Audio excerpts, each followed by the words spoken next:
Assalamualaikum warahmatullahi wabarakatuh. Kami dari kelompok 7 ingin membahas tentang pengawasan dan controlling. Materi yang akan kami bahas yaitu akan kami sebut satu-satu. Materi saya adalah definisi fungsi penguasaan. Nama saya Gracia Rahma. Di sini saya membaca pada bagian C manfaat pengawasan dan D proses pengawasan.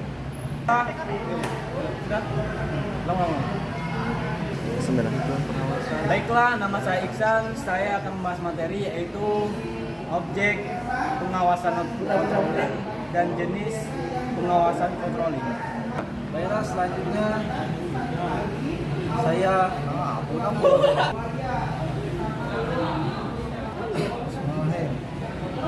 Baiklah, saya akan melanjutkan penjelasan.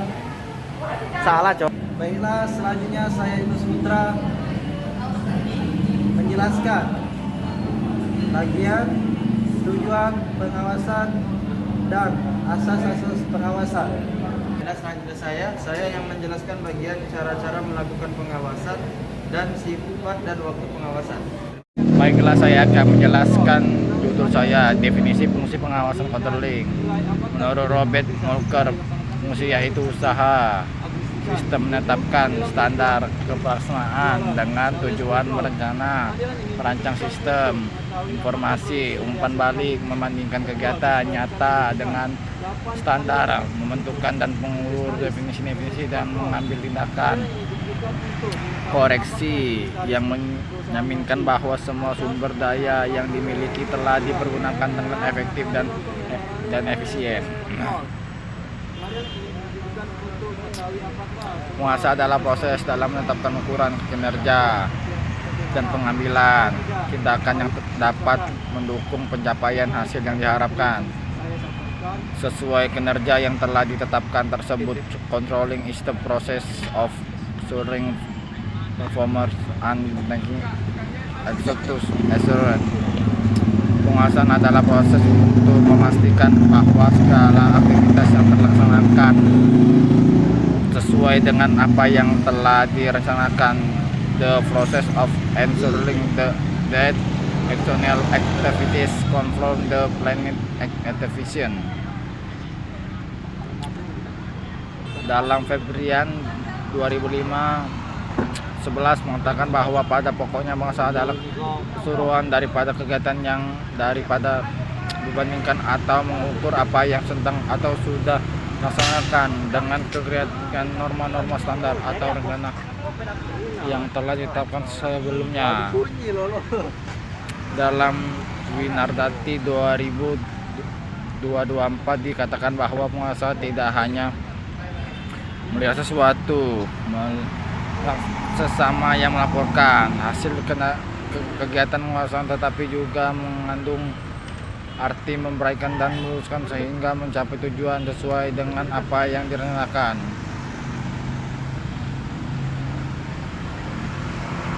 Terry 2006-395 memberikan pengawasan sebagian penerimaan apa yang telah dilaksanakan, maksudnya pengevaluasi, presentasi kerja dan apabila perlu diterapkan tindakan-tindakan kontraktif sehingga bekerja sesuai dengan rencana.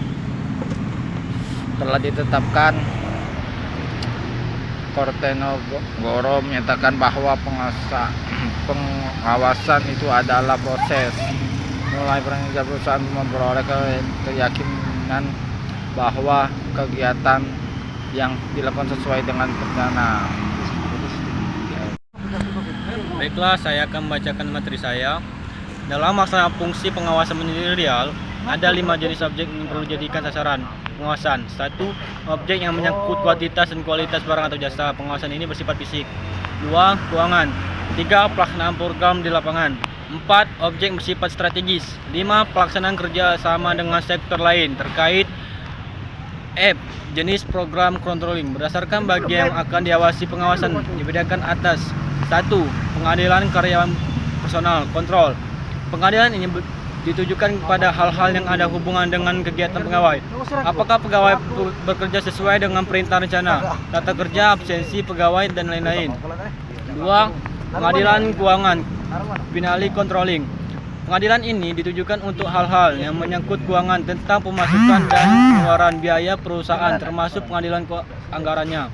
3. Pengadilan produksi, yaitu pengadilan yang difokuskan untuk mengetahui kualitas dan kuantitas produksi dihasilkan apakah sesuai dengan standar atau rencana. 4. Pengadilan waktu, time control. Pengadilan ini ditujukan kepada penggunaan waktu, artinya apakah waktu untuk mengerjakan suatu pekerjaan sesuai atau untuk tidak dengan rencana. 5. Pengadilan teknis, technical control. Pengadilan ini ditujukan kepada hal-hal yang bersifat fisik yang hubungan dengan tindakan dan teknik pelaksanaan. 6. Pengadilan kebijakan policy control. 6. Pengadilan ini ditujukan untuk mengetahui dan menilai apakah kebijakan organisasi telah dilaksanakan sesuai dengan diagresikan. 7. Pengadilan berjualan, sales control. Pengadilan ini ditujukan untuk mengetahui apakah produksi yang dihasilkan terjual sesuai rencana yang ditentukan. 8. Pengadilan inventaris control. Pengadilan ini ditujukan untuk mengetahui apakah inventaris perusahaan masih ada semuanya atau ada yang hilang. 9. Pengadilan pemeliharaan maintenance control. Pengadilan ini ditujukan untuk mengetahui apakah semua inventaris perusahaan dan kantor terpelihara atau tidak, mengetahui kerusakan. Baiklah, itu saja materi yang saya sampaikan. Baiklah, saya akan membacakan materi saya yang berjudul tujuan pengawasan atau disebut controlling. Adapun tujuannya adalah yang pertama, menghentikan atau meniadakan kesalahan, penyimpangan, penyelewengan, pemborosan, hambatan, dan ketidakadilan. Yang kedua, mencegah terulangnya kembali kesalahan, penyimpangan, penyelewengan, pemborosan, hambatan, dan ketidakadilan. Yang ketiga, mendapatkan cara-cara yang lebih baik atau membina yang lebih baik. Yang keempat, menciptakan suasana keterbukaan, kejujuran, partisipasi, dan akuntabilitas organisasi. Yang kelima, meningkatkan kelancaran operasi organisasi. Yang keenam, meningkatkan kinerja organisasi. Yang ketujuh, memberikan opini atas kinerja organisasi. Yang kedelapan, mengarahkan manajemen untuk melakukan koreksi atas masalah-masalah pencapaian kerja yang ada. Yang kesembilan, menciptakan terwujudnya organisasi yang bersih. H. Asas-asas pengawasan atau disebut controlling. Harold, Kohns, dan Krill Donald menetapkan asas pengawasan sebagai berikut. Yang pertama, asas tercapainya tujuan atau disebut Principle of Assurance of Objective. Pengawasan harus ditujukan ke arah tercapainya tujuan, yaitu dengan mengadakan perbaikan atau koreksi untuk menghindari penyimpangan atau deviasi dari perencanaan. Yang kedua, asas efisiensi pengawasan atau disebut Principle of Efficacy of Control. Pengawasan itu efisien bila dapat menghindari deviasi dari perencanaan sehingga tidak menimbulkan hal-hal lain yang di luar dugaan. Yang ketiga, asas tanggung jawab pengawasan atau disebut Principle of Control Responsibility. Pengawasan hanya dapat dilaksanakan apabila manajer bertanggung jawab penuh terhadap pelaksanaan rencana. Yang keempat, asas pengawasan terhadap masa depan atau disebut Principle of Future Control. Pengawasan yang efektif harus ditunjukkan ke arah pencegahan penyimpangan perencanaan yang akan terjadi baik pada waktu sekarang maupun masa yang akan datang. Yang kelima, asas pengawasan langsung atau disebut Principle of Direct Control. Teknik kontrol yang paling efektif ialah penguasaan adanya manajer bawahan yang berkualitas baik. Pengawasan itu dilakukan oleh manajer atas dasar bahwa manusia itu sering berbuat salah. Cara yang paling tepat untuk menjamin adanya pelaksanaan yang sesuai dengan perencanaan ialah mengusahakan sedapat mungkin para petugas memiliki kualitas yang baik. Baiklah, terima kasih. Saya akan memulai materi saya, yaitu cara-cara melakukan pengawasan controlling. 1. Pengawasan langsung. Pengawasan yang dilakukan sendiri secara langsung oleh seorang manajer memeriksa pekerjaan yang sedang dilakukan untuk mengetahui apakah dikerjakan dengan benar dan hasilnya sesuai dengan yang dikehendaknya. Adapun kebaikan yang ada di dalam controlling, yaitu Yang pertama, jika ada kesalahan dapat diketahui sedini mungkin sehingga perbaikannya dilakukan dengan cepat. Yang kedua, akan terjadi kontak langsung antara bawahan dan atasan sehingga akan memperdekat hubungan antara atasan dan bawahannya. Yang ketiga, akan memberikan kepuasan tersendiri bagi bawahan karena merasa diperhatikan atasannya. Ketiga, kan tertampung sumbangan pikiran dan bawahan yang mungkin bisa berguna bagi kebijakan selanjutnya. Yang keempat, akan dapat menghindari timbulnya kesan laporan asal bapak senang, yaitu ABS. Waktu seorang manajer banyak tersita sehingga waktu untuk pekerjaan lainnya berkurang, misalnya planning dan lain-lainnya. Yang ketiga, mengurangi inisiatif bawahan karena mereka merasa bahwa atasannya selalu mengamatinya. Ongkos semakin besar karena adanya biaya perjalanan dan lain-lainnya. Pengendalian ini dapat dilakukan dengan cara inspeksi langsung, observasi di tempat on the spot observation, dan laporan di tempat on the spot report. Pengawasan tidak langsung, pengawasan jarak jauh dengan melalui laporan oleh bawahan, baik secara lisan maupun tulisan tentang pelaksanaan pekerjaan dan hasil-hasil yang tercapai. Adapun kebaikan, waktu manajer untuk mengerjakan tugas-tugas lainnya semakin banyak, misalnya perencanaan kebijaksanaan dan lain-lain. Biaya pengawasan relatif kecil. Yang kedua, tiga, memberikan kesempatan inisiatif bawahan berkembang dalam melaksanakan pekerjaan. Keburukannya pun ada, yaitu laporan kadang-kadang kurang objektif karena ada kecenderungan untuk melaporkan yang baik-baik saja. Ada juga yang kedua, jika ada kesalahan-kesalahan terlambat mengetahuinya sehingga perbaikannya pun terlambat. Kurang menciptakan hubungan-hubungan antara atasan dan bawahan. Pengawasan berdasarkan kekecualian pengendalian yang dikhususkan untuk kesalahan-kesalahan yang luar biasa dari hasil atau standar yang diharapkan. Pengendalian ini dilakukan dengan cara kombinasi langsung dan tidak langsung oleh manajer. Nah, itu sudah masuk ke J ya, sifat dan waktu pengawasan controlling ini.